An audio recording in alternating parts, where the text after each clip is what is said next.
ప్రసాద్ గారు, సార్ దేవుడు కొట్టిన దెబ్బకు బాబుకు తత్వం బోధపడిందా అని మాట్లాడుకునే సమయంలో ఒక చిన్న ఎగ్జాంపుల్ ఒకసారి స్క్రీన్ పైన చూపిస్తాను. ఎందుకంటే కుటుంబరావు గారు వచ్చి సంబంధం లేదు హెరిటేజ్కి ఇందాపూర్కి అని అన్నారు.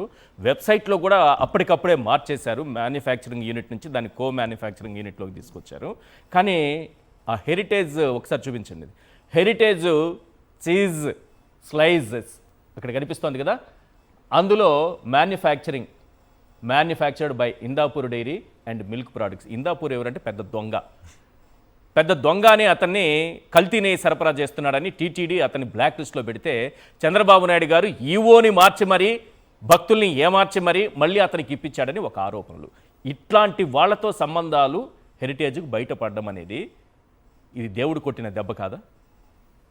సార్ ముందుగా సాక్షి ప్రేక్షకులకు నమస్కారం అండి. అలాగే ప్యానల్లో ఉన్న మిత్రులకి మీకు కూడా నమస్తే అండి. ఈశ్వర్ గారు, ఇక్కడ ఒక విషయం ప్రజలకు చెప్పాలండి. ఏంటంటే 1000 ఎలుకలు తిన్న పిల్లట హజ్ యాత్రకి వెళ్ళిందంట.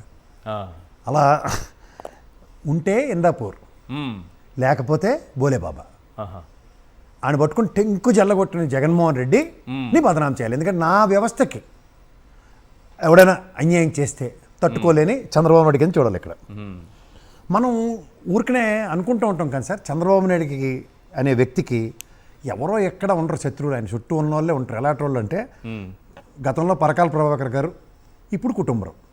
మీరు జాగ్రత్తగా ఇద్దరిని గమనిస్తే ఊరికే ఎగేసుకుని పోగేసుకుని దావోస్ పోతూ ఉంటారు. అంటే తెల్లారికి సరకల్లా దావోస్ వెళ్ళి వచ్చాం, ఇది తెచ్చాం అది తెచ్చాం అని పకోడీ కబుర్లు చెప్తుంటే ఆ పరకాల ప్రభాకర్ గారికి మన అందరికీ చెవిలో గుణం తీసి కొత్తిమీర కారం కరివేపాకు పొడి ఈ చెత్త చెదారం తినడానికి ఆడికి వెళ్ళామని చెప్పాడు అక్కడ. అంటే గత ప్రభుత్వంలో దావోస్ పర్యటనలో ఓన్లీ కొత్తిమీర కారాలు పచ్చళ్ళు తినడానికి వెళ్తున్నాం అన్నది ఎస్టాబ్లిష్డ్ ఫ్యాక్ట్. ఈ దెబ్బకి ఈ సగం మిడిమిడి జ్ఞానం షేర్ మార్కెట్ బ్రోకర్ చేసే ఈ కుటుంబం తీసుకొచ్చారు ఈ దెబ్బకి ఈయన ముట్టించడానికి. హెరిటేజ్తో మాకేటి సంబంధం? ఇందాపూర్కి నీకేటి సంబంధం? నీకు షేర్ లేదు పెట్టినట్టుకున్నాడు డబ్బులు ఎత్తుపోయి. ఆ బాధ ఎలా చెప్తాడంటే, హెరిటేజ్ ఈ ప్రోడక్ట్ లేట్ చేయదు, నెయ్యి తయారు చేయదు. తెలీదా మీకు? నేను ఇందాపూర్ వాడు. కానీ ఇక్కడ చెప్తాను, చీజ్ తయారు చేస్తుందట, వెన్న తయారు చేస్తుందట. ఇవన్నీ మరి పెరుగు లేకుండా ఎన్న వాళ్ళకాడు వసిన ఒక్క ఈ నెయ్యిలో మాత్రం సంబంధం లేదండి. అదే నెయ్యి దొరికిపోగానే ఇది సంబంధం లేదంట. అంచేత జై పరకాల ప్రభాకర్, జై కుటుంబరావు అంటే చాలా చంద్రబాబు నాయుడు గారు చెట్టు అంతా అలా చెప్పేశారు డైరెక్ట్ బయటకు వచ్చి. అసలు హెరిటేజ్ అన్న విషయం నీకు ఎవరైనా చెప్పమన్నారా అంటే ప్రెస్ మీట్ ఎట్టి మరి అక్కడ కుర్చీల పోటీలు నడుస్తుంటాయి తెలుసా సార్ మీకు? ప్రెస్ మీట్లు పెట్టడానికి అక్కడ తెలుగుదేశంలో ఒకప్పుడు దేవినేని అమ్మగారు ఉండేవారు. ఇప్పుడు ఆ ప్లేస్లో పరుగులు వెళ్ళి సార్ మిమ్మల్ని కాపాడేస్తామని చెప్పి ఫస్ట్ వచ్చి కుటుంబం ముట్టించాడు డైరెక్ట్గా. హెరిటేజ్ సంగతి ఎవడో అడగకపోయినా పుచ్చకాయలు తగ్గంటే భుజాలు తడుకుంటారు చూడండి, అలా తడివి అప్పచెప్పారు వాళ్ళ సమాజానికి. సో ఈ రెండు విషయాల్లో మీరు జాగ్రత్తగా గమనిస్తే మీరు కొట్టిన ఇందాక 7 చెంపదెబ్బలు ఏవైతే ఉన్నాయి, దేవదేవుడి సన్నిధిలో పొరపాట్లు గ్రహపాట్లు సర్వసాధారణం. కానీ దాన్ని మనిషిగా సరిదిద్దుకుంటే, కానీ ఈ ప్రస్థానంలో మీరు ఇప్పుడు ఇందాపూర్, గతంలో జగన్మోహన్ రెడ్డి గారి ఆయనలో బోలేబాబా గారు, ఈ ఇద్దరిని తీసుకొస్తే మనం డిబేట్లో కూడా మాట్లాడుకున్నాం. ఈ బోలేబాబా అయితే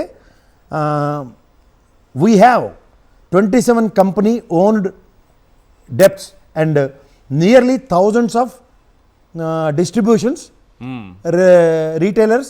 We are also associated with valued institutions like Mother Dairy, ITC, Heritage Foods, Tirumala Food Private Limited and Metro Dairy etc. ఇది స్వయంగా బోలేబాబా గడితే ఈ ఇందాపూర్ అయితే డైరెక్ట్గా హెరిటేజ్కి యాన్సిలరీ యూనిట్ లేదు కాదు. ఈ ఇక్కడ వేరే సామ్రాజ్య విస్తరణలో ప్యారలల్గా కాంపిటీటర్స్ని ఎదుర్కోవడానికి ఇందాపూర్ ఈ బోలేబాబా గారిని పెట్టి చేస్తున్నారు. ఇప్పుడు మీకు ఒక విషయం చెప్తాను. ఈ కుటుంబం ఇంకోటి ముట్టించాడు. ఆ డబ్బా ఇది నెయ్యి డబ్బా వెనకట్ల ఆ బెటారేటో ఏదో మనకి సైంటిఫిక్ పదాలు తెలియవు. ఆ లాస్ట్ ప్రోడక్ట్ ఉంటుంది చూడండి, అలా కంచలోడు కలిపడిపోయి 25 పైసలు చెప్పి బాత్రూమ్లు కడిగిది అది. ఇదే బోలేబాబా గారి దగ్గరికి ఏదో బేటా కరెటో వాళ్ళకాడ ఏదోను. వీళ్ళు ఎంత తెంగరోళ్ళు అంటే ఈ బోలేబాబా గారి దగ్గర పట్టుకున్నారు. ఏది ఇన్వాయిస్లు రిజిస్టర్లు ఎత్తుక్కుంటే అందులో ఏం దొరికే వాళ్ళకి మరి 59 లక్షల టన్నుల పామాయిల్ కొన్నాడు, కెమికల్స్ కొన్నాడు, ఇంకోటి ఏదో ఇది బాత్రూమ్లు కడిగేది ఇది కలిపి 9,000 లీటర్లు ఏదో కొన్నారని చెప్పి రాశారు. బుక్స్ ఆఫ్ రికార్డ్స్లో దొరికేవి. మీకు సిబిఐ చార్జ్ షీట్ ఉంది, చదవమంటే నేను చదువుతాను, నాకు ఓపిక ఉంది.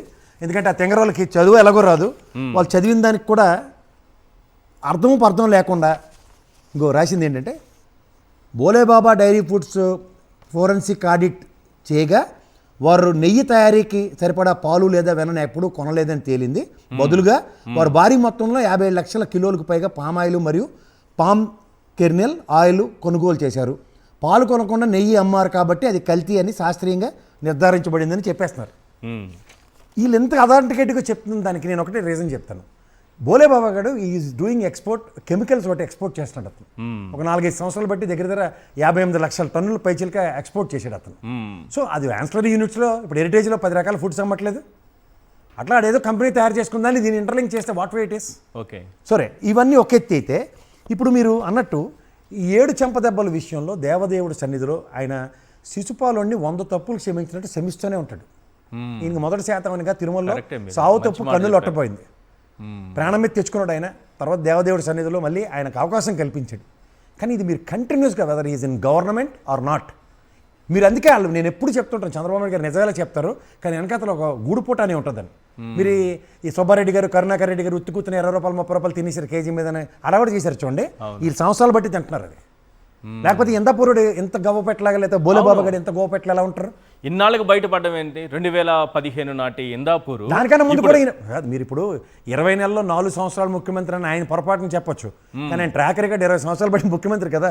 అవును, ఎప్పటి నుంచి 95 దశకం నుంచి చూసుకుంటే 4 సార్లు ముఖ్యమంత్రి కదా మనకి రాష్ట్రానికి. ఇప్పుడు ఇందాపూర్ విభజిత రాష్ట్రంలో 2 సార్లు, సమైక్య రాష్ట్రంలో 2 సార్లు. అవును, అప్పుడు ఈ దైద్యులో హెరిటేజ్ భూమి పుట్టక నుంచి ఆయన వెనకాతల శంకలపేటలాగా ఉంది కదండి.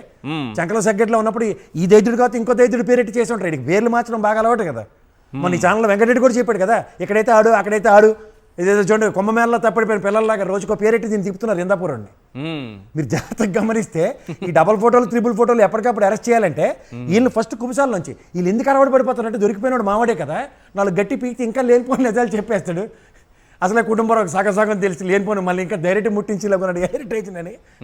తర్వాత వీళ్ళు ఇప్పుడు పవన్ కళ్యాణ్తో దోస్తీ చేస్తుంటే సినిమా ఉంటుంది పవన్ కళ్యాణ్ గారు, బ్రహ్మానంద గారికి చెప్తాడు నువ్వు దేంతో మొదలయ్యో దాంతోనే అంతమైపోతావు.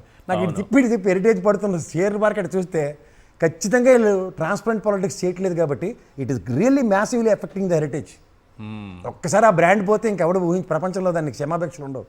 అందుకే ఆల్రెడీ శేఖర్ దాబులు ఎవరికి అమ్మేశారండి 3వ గంటకి తెలియకుండాను. వీళ్ళేదో సమ్ లిమిటెడ్ షేర్తో కాలక్షేపం చేస్తున్నారు. కానీ ఇందాపూర్ మళ్ళీ వచ్చింది ఈసారి 658 రూపాయలకు చంద్రబాబు నాయుడు గారు అధికారంలో ఉన్నప్పుడే ఇందాపూర్ తిరుమలకు నెయ్యి సరఫరా చేస్తుంది. ఇది భక్తులందరూ గుర్తించాల్సిన విషయం. ఇప్పుడు వేరే వాళ్ళు అధికారంలో ఉంటే ఆ డైరీ ఎప్పుడూ కనిపించదు సార్. మీకు మళ్ళీ చెప్తాను, 2019-24 మధ్య ఆ డైరీ లేదు. ఇప్పుడు 678 రూపాయలు అంటే తిరుమల ఎస్టీలో 400 రూపాయలు దాటి ఎప్పుడు నెయ్యి కొనలేదు. ఇప్పుడు 5 ఏళ్ళు బోలేబాబా గారిని ఎత్తి జగన్మోహన్ రెడ్డి లాత్ ఇచ్చి మరి పంపించాడు కదా పొరాన్ని. ఇప్పుడు ఈ లాస్ట్ అన్ని కవర్ చేయడానికి ఆడికి 678 రూపాయలు ఇచ్చి మిఠాయి ఎత్తేస్తున్నారు. అది చూడండి 658 రూపాయలు. 658 రూపాయలు. మదర్ డైరీ కూడా 709. ఈ బోలేబాబా గారు సప్లై చేసి వాళ్ళ మదర్ డైరీ కూడా ఉన్నాడు. కర్ణాటక కోఆపరేటివ్ మిల్క్ అంటే పాపం నంది మిల్క్ వాళ్ళు వీళ్ళు తప్పించి 750 L3 ఉన్నాయి ఇది ఎవరికి చూడండి. అవును, కర్ణాటక డైరీ ప్రోడక్ట్ కదా. అవును, వీళ్ళకి ఏంటంటే డైరెక్ట్ మావాడు అయితే బోలేబాబా గారు లేతే ఇందాపూర్ గడు. ఇందాపూర్ అంటే ఇందా అని ఇచ్చేస్తాడు డైరెక్ట్గా. కరుణాకర్ రెడ్డి గారు నేను సుబ్బారెడ్డి గారిని బ్లేమ్ వీళ్ళకి మీకు మనం అందరం చట్టాలు రాజ్యాంగాలు మాడతాం కదా. ఏదో చూడండి అసెంబ్లీ వేదికగా మీ దగ్గర నుంచి ఇంకో 4 లాక్కుంటే మీకు అపోజిషన్ స్టేటస్ పోదన్నది వీళ్ళకి రాజ్యాంగ శాసనం. ఇప్పుడు రాజ్యాంగంలో మనకి మినిమం నెంబర్ ఏదన్నా సరే ఆయనకి అపోజిషన్ స్టేటస్ ఎవరు జగన్మోహన్ రెడ్డి గారికి.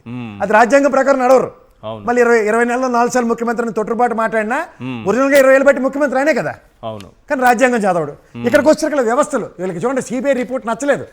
నచ్చపోతే కలిపడిపోతుండే రిటైర్డ్ జడ్జి అయితే కలిపడిపోతుండే వీళ్ళు కొట్టేతారు రిటల్ని. ఇంకో అధికార ప్రతినిధి వెళ్ళి పొల్లెట్టు కొరికేతారు వెళ్ళి ఎవరు నరేంద్ర మోడీని.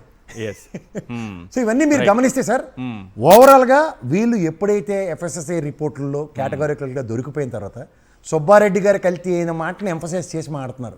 సుబ్బారెడ్డి గారు కల్తీ 2022 అది కూడా కేటగారికల్గా చెప్పింది. ఈ ఏఆర్ డైరీ వాడికి ఎప్పుడైతే ఆరపల్లెం పెట్టి పంపించారు ఎవరు బోలేబాబా గారిని, వాడిని 2022లో శాంపుల్ రిపోర్ట్స్ పంపించి అప్పుడు వేసి పంపించారండి బయటికి. ఇది సుబ్బారెడ్డి గారు చైర్మన్గా ఉండి ఆ పని చేయడం తప్పంటే ఏం చెప్పాలా? అవును.